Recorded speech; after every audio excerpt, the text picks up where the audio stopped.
இப்ப வந்து என்னோட ஒரு ஓட்டு என்ன மாற்றத்தை தரணும்னா தமிழ்நாட்டோடைய கடனை கம்மி பண்ணணும். அதான் என்னோட முதல் மோட்டிவ். இப்ப 2026 கடன் சுமை 9.3 to 9.5 லட்ச கோடின்னு சொல்லி ஒரு ரிப்போர்ட் வந்து சொல்றாங்க. நீங்க அது படி பார்த்தாலும் ஒரு நாளைக்கு தமிழகம் வந்து 190 கோடி டு 200 கோடி வரையும் வட்டி மட்டும்தான் கட்டுறாங்க. சோ வந்து ஒரு இயர்ல நீங்க எடுத்து பாத்தீங்கன்னா 70,000 கோடி டு 76,000 கோடி வரையும் நம்ம பே பண்றோம்.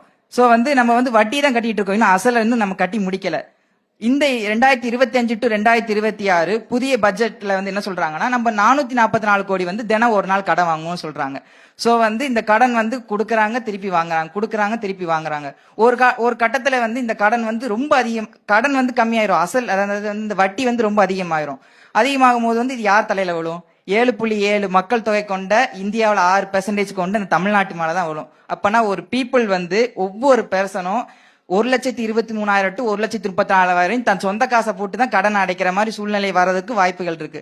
சோ வந்து இந்த இலவசங்களையும் இந்த வீண் செலவுகள் இதெல்லாமே கம்மி பண்ணி கடனை கம்மி பண்றதுதான் நம்மளோட, அந்த மாதிரி எந்த தலைவர் இருக்காங்களோ அவங்களுக்கு தான் என்னோட ஓட்டு. அது என்னோட வந்து ஒரு ஓட்டு, ₹1 கடனை கம்மி பண்ணாலும் அதுதான் என்னுடைய வெற்றியாக நான் சொல்றேன்.